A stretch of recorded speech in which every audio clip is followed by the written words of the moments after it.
tu na chuan 7.2 kan lo zir ve tonga 7.1 kha kan tha thiam vek turang haira 7.1 kan soi kha a basic ani khamin thiam lo chuan 7.2 0.3 0.4 0.5 thangin engmain thiam to don lo a chuwang chuan kha lo en non tluk wala soi po ka soi rei a video po kha rei view mai thei nga ro chu kha poimo lai berani algebra in thiam don chun kha in hriat vek angai a 7.2 hi chu soi tura tam em lo wa thil thar pe chu in zir lutuk don lo ni heta hi chuan 7.1 a khana poimon ron da kim deuh vek to a tai chuan a chaw dan le a chaw chi enge polynomial a hian kan chaw thin mo enge kan chaw thin eng tinge kan chaw ti vel kha ni don ta ne ma sabera chuan hei topic hi lian tokin kan ron da root of equation chuan a soi dan dangin zeros of polynomial zeros of polynomial enge om zia polynomial chu kan thre to atro polynomial ho khan degree an nei thei atro ma pon kan soi to a chuan term sang ten nei ta atro khang bok khan an identity a khan zeros an nei ve thin ani ani chu nge zeros kan ti chu hei an tai la polynomial lo nei ta ne tro i polynomial nei a hian variable nei den ta tro heng variable zinga hian in variable a khan real number a du kan da thei ta khami variable kan da a real number a ayo kan zu da tura khan eng emotak hi kan da hian a polynomial kha zero a chang thei ni chu khang chi kha khat khamia ta na variable ata na real number izula ka kha khami number kha zeros of the polynomial kan ti chu ni ta ni va kha soi thale zeros of polynomial kan ti om je chu polynomial a variable ne ya I variable ne ya hian real number engemo beri la don atro engemo ber dudu lakin zero chhuak ngot lo nia engemo ber adik chat izula nga chon variable ayo in ron da nga chon in chok zo china nga zero ron chok chat mayang khatiang chi atana real number a izu man kha kami number kha kami x atana man x value kha mo kha zeros chu ni tan hey example kan pe ngal ta px polynomial in ya hey I polynomial a hian x hi minus 2 lo mang ta la ain ti ta ni minus 2 real number tiro minus 2 hi mang chinang x cube ania minus 2 cube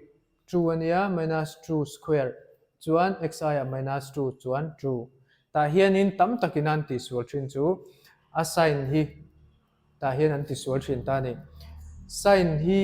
antinan a then chuan minus hi bracket pon anga ten da da ya chuan a then chuan in bracket da lo in power an han raise pop thina chu adik lo a heng hian ti thlap tur bracket chunga x value atana I hmana kha bracket in I hung ngei tur ani chuan ti suala harsa ti dik nge ang ti hian chuan hei ron en ro le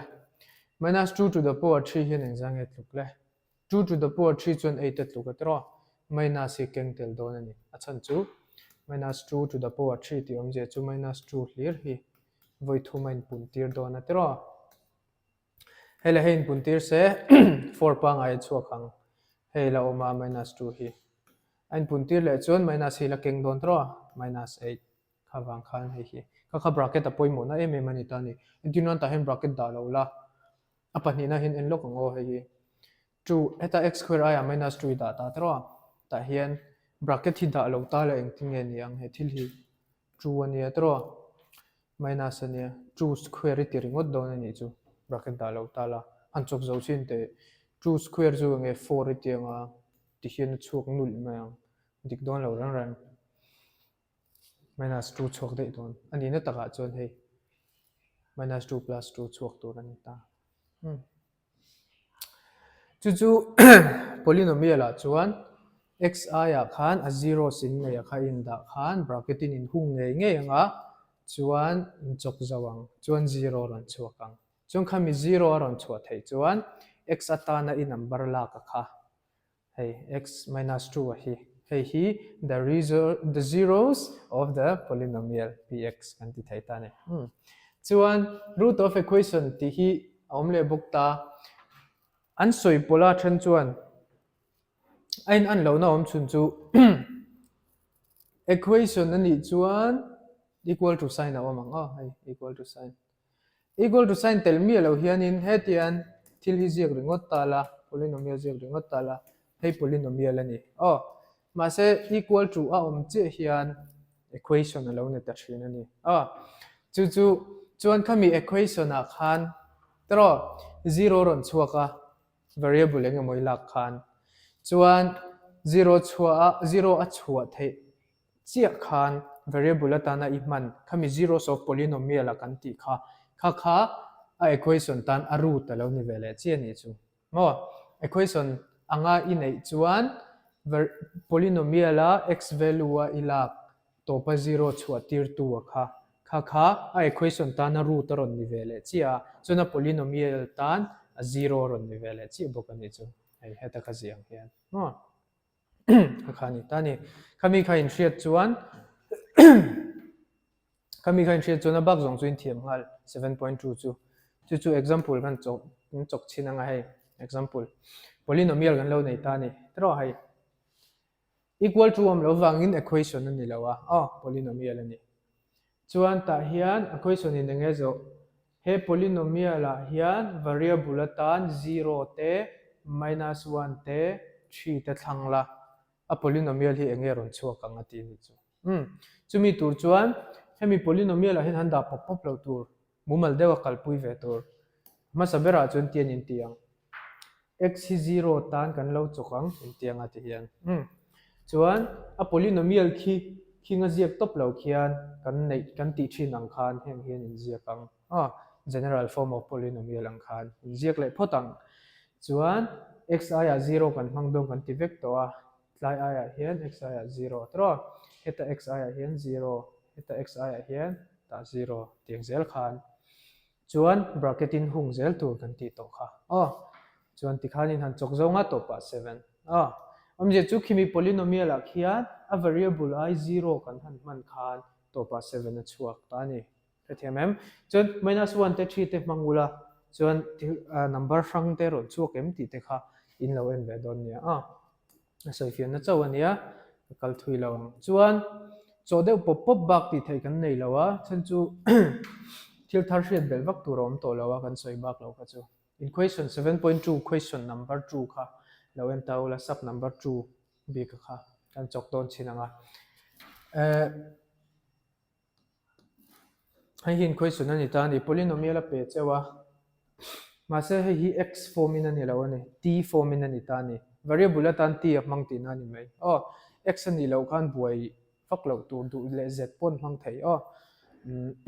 variable atan xi a t ron mang tin ani mai a meaning chin ang le vek thau so p0 zongro p1 zongro p2 zongro ati enge omzia t hi 0 mangro ti na le ka nei t hi 1 mangro t hi 2 mangro ti na mai de mai ni chu hemi big tan hin kan han chok chinanga p hi kan nei ania ti a ya hian 1 kan mananga ya tro chu kan dalu tanga p1 alo ni tonga 2 plus t ania t hi 1 tro 2 t square chu 1 square minus t cube 1 cube ta hian hei headline po hi ti solom thin chu minus hi bracket chunga ta hian ti hian an va hung tel thin ani thin kha hian tel lo ne a ti chawa hi cube ani hi a minus a hi in cube tel lo ti kha hriat tur uluk hle tur algebra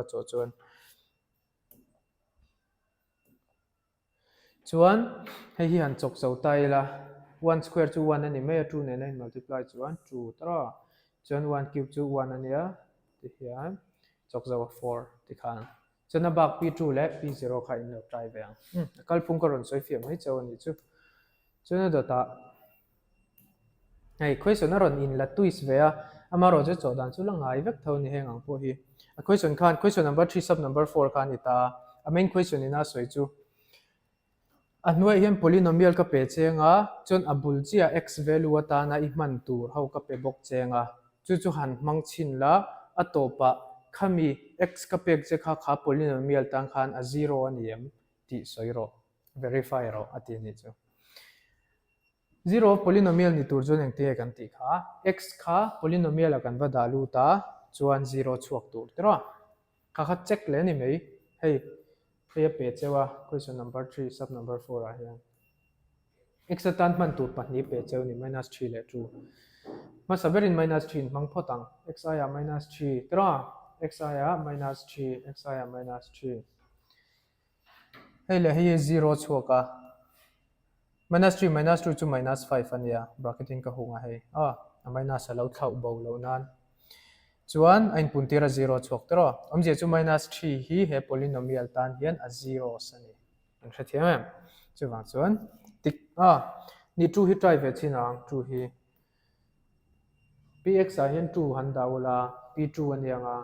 x plus 3 chu 2 plus 3 x minus 2 chu 2 minus 2 he hian 0 ron siam dona tro 2 minus 2 hian chuan hetami hi 5 ania ti hian an puntira 0 omje chu 2 po hi he polynomial tan hian a 0 sani vel ani chu kan tik chuan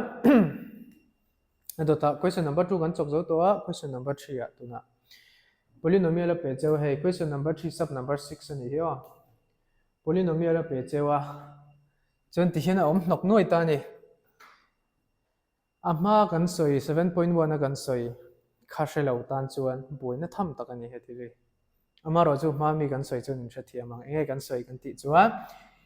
ta x hian enge soi kan ti chuan dinglama mi number lawam tur ho hi x che hi variable ani ati kan ti to tro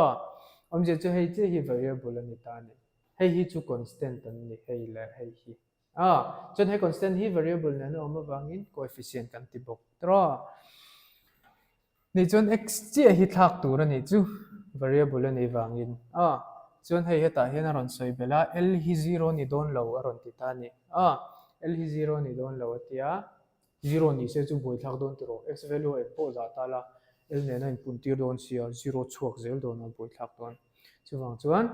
l0 ni lo ta se ron tia ani chon x value a hemi hi m minus l a hi vada lut la chuan a 0 ni nge ni lo en ro ti kha ni ta ni kan da lu tang x aya minus m by l kan da lu tang aten minus m by l l hi chu om sa tro x aya minus m by l hei bracketing ko hung zel hi poimo ti ve zel tu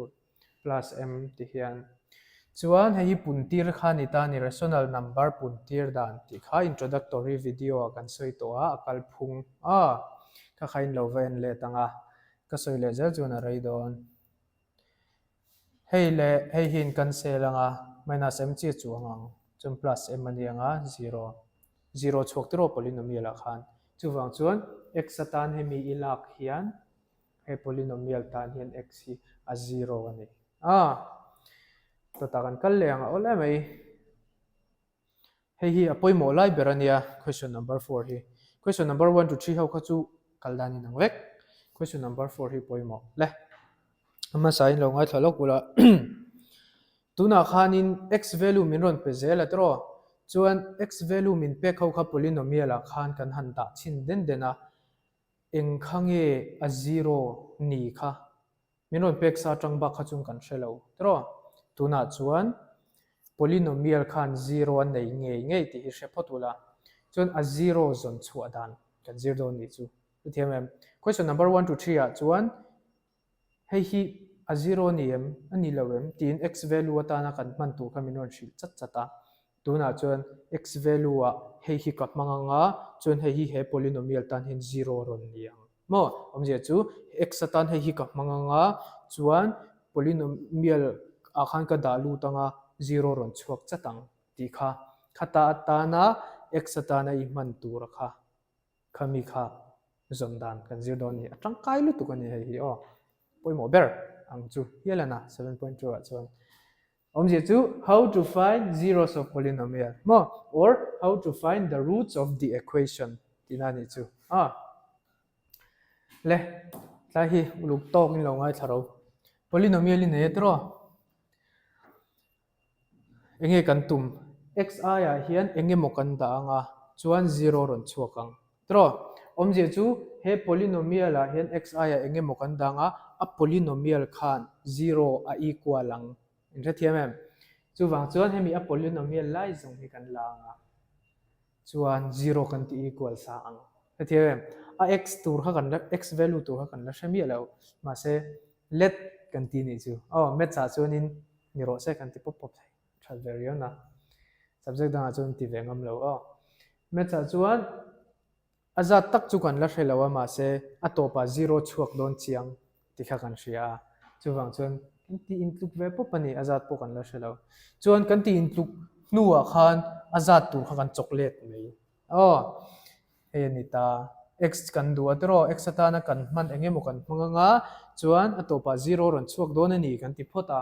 chuan x atana kan man tur kha a let zone kan chok ta ni chu ti hian x value kan duwa plus 7 kha le lama han pheime anga tro x hi minus 7 alo niang chun x kha minus 7 kan man chuan atopa 0 ron chuak ang ha polynomial tang khan a 0 alo niang ti kha kan soi thei ta